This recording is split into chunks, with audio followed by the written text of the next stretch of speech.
अस्सलाम वालेकुम दोस्तों, तुसी देख रहे हो हसीन पंजाब टीवी ते मैं तुहाडा मेजबान अमीर हमजा।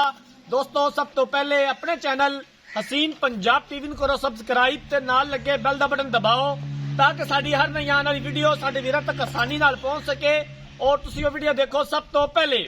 अज वाली वीडियो जनाब बड़ी ही खास है, मेरे वीरां भरावां ने एंड तक देखनी है। एक झोटे दी वीडियो है, ब्रीडर है माशाल्लाह बड़ा खूबसूरत लाले क्या दी ब्रीड दा जनाब तूफान कट्टे दा पुत्र है, बड़ा खूबसूरत है माशाल्लाह। नामी ग्रामी कट्टा तूफान उनका बेटा है। कैमरामैन साहब दिखाते ने, उस तो बाद मालका को पूछांगे की इहदा मुल है, की इहदा रेट है, की दीद प्यार करते हैं। कैमरामैन साहब अच्छे तरीके नाल दिखाओ। बल्ला मत्था है, चिट्टियां अखां ने माशाल्लाह बड़ा खूबसूरत है। किंगरी वाला सिंह लग्या होया है, एक हड्डी खुड्डा पुट्ठा बड़ा कमाल है। पूरे जिस्म उत्ते पशम है, गिठ गिठ बाकी हर एक चीज कैमरे की नजर है वीरां दे सामने आ। माशाल्लाह बड़ा खूबसूरत कट्टा है।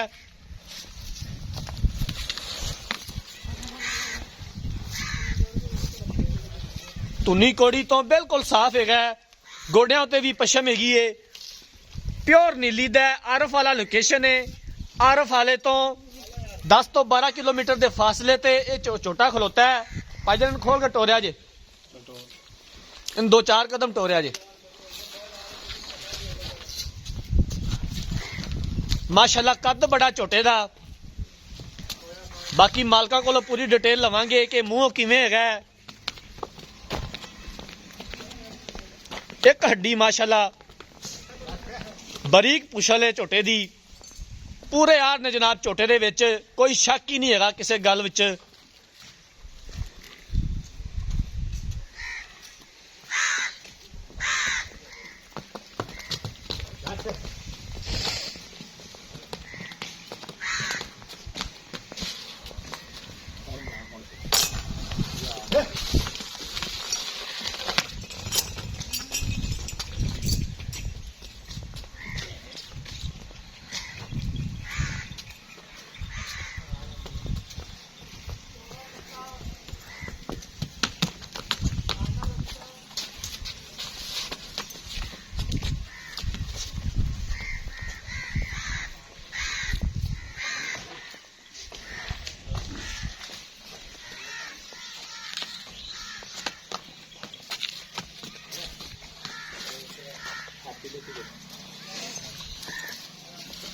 कैमरामैन साहब अच्छे तरीके नाल तसल्ली करवा दियो, दिखावन दे विच कोई कमी बेशी ना रवे।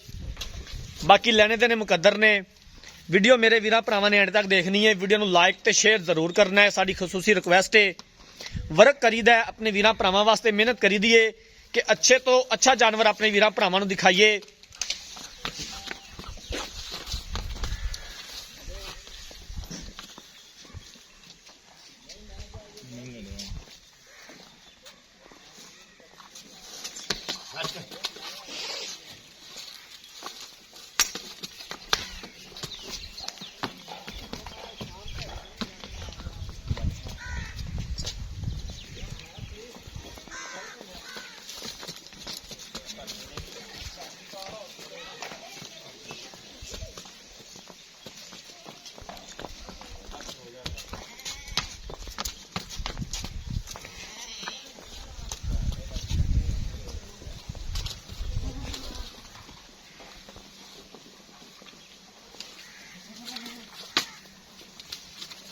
लो जनाब जानवर देख लिया, मालका नूं बुलाने आ ते मालका दे कोलों पूरी डिटेल लैने आ, दे बारे सारियां गल्लां बातां पुछ लैने आ। अस्सलाम वालेकुम जी। वालेकुम सलाम जी। भजन की हाल है जी? ठीक ठाक इत्थे आ जाओ। शुक्र। की नाम है तुहाडा? मेरा नाम मोहम्मद रफीक। मुहम्मद रफीक। भाई रफीक झोटा जड़ा वहाया इनके बारे दिओ पूरी डिटेल। मज्जां शिजां करदा? हाँ जी। मूंह किवें हैगा? मूंह दोंदा। मूंह दोंदा है। हाँ जी। ते किहड़ी ब्रीड दा है, किहड़ी नस्ल दा है? ये लाले क्या कोलों लियांदा सी, तूफान मेरे झोटे दा पुत्तर। अच्छा, हाँ जी, बहुत नस्ल चंगी, बड़ा क्वालिटी वाला। प्योर नीली दा है? हाँ जी। कोई शक नहीं इस गल दे नहीं, विच? बिल्कुल। ब्लड टेस्ट हो जाएगा इनदा? हाँ जी इंशाल्लाह ठीक करो। हो गया। किन्ना इनदा मुੱਲ है, किन्ने दे पैसे ने दीद प्यार वाले, किन्ने दा ਆਪਾਂ फाइनल बेचना है?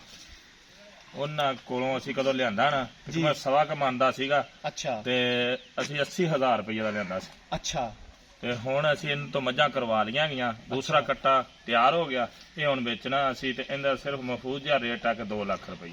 2 ਲੱਖ ਰੁਪਇਆ ਹਾਂਜੀ। ਇਹਦੇ ਵਿੱਚੋਂ ਦੀਦ ਪਿਆਰ ਹੋ ਜਾਏਗਾ ਕਦੋਂ ਬੰਦਾ ਚੱਲ ਕੇ ਆਵੇ ਹੋ ਹੀ ਜਾਂਦਾ। ਜੀ। ਠੀਕ ਹੋ ਗਿਆ। ਲੋ ਜਨਾਬ, ਭਾਈ ਰਫੀਕ ਦੀਆਂ ਗੱਲਾਂ ਬਾਤਾਂ ਤੁਸੀਂ ਸੁਣ ਲਈਆਂ ਨੇ। ਪਿਓਰ ਨੀਲੀ ਦਾ ਲਾਲੇਕਿਆਂ ਦੀ ਬਰੀਡ ਦੇ ਵਿੱਚੋਂ ਤੂਫਾਨ ਕੱਟੇ ਦਾ ਪੁੱਤਰ ਹੈਗਾ, ਇਸ ਗੱਲ ਦੇ ਵਿੱਚ ਕੋਈ ਸ਼ੱਕ ਹੀ ਨਹੀਂ ਹੈਗੀ। ਤੇ 2 ਲੱਖ ਰੁਪਈਆਂ ਦੀ ਡਿਮਾਂਡ ਕੀਤੀ ਏ, ਮੂੰਹੋਂ ਧੋਂਦਾ ਹੈਗਾ, ਮੱਝਾਂ ਸਿੱਝਾਂ ਕਰਦਾ ਹੈ। 2 ਲੱਖ ਦੇ ਵਿੱਚੋਂ ਦੀਦ ਪਿਆਰ ਹੋ ਜਾਏਗਾ। ਅਗਰ ਕਿਸੇ ਵੀਰ ਭਰਾ ਨੇ ਇਹ ਜਾਨਵਰ ਖਰੀਦਣਾ ਹੈ, ਰਾਬਤਾ ਨੰਬਰ 0312 612 2054 0312 612 2054, ਇਸੇ ਨੰਬਰ ਤੇ WhatsApp ਬਣੀਏ। ਅਗਰ ਸਾਡੀ ਅੱਜ ਵਾਲੀ ਵੀਡੀਓ ਪਸੰਦ ਆਏ, ਵੀਡੀਓ ਨੂੰ ਲਾਈਕ ਤੇ ਸ਼ੇਅਰ ਜ਼ਰੂਰ ਕਰਨਾ ਹੈ। ਜ਼ਿੰਦਗੀ ਰਹੀ ਤਾਂ ਮਿਲਾਂਗੇ ਇੱਕ ਨਈ ਵੀਡੀਓ ਦੇ ਨਾਲ। ਆਪਣੇ ਮੇਜ਼ਬਾਨ ਅਮੀਰ ਹਮਜ਼ਾ ਨੇ ਦਿਓ ਇਜਾਜ਼ਤ। ਅੱਲਾ।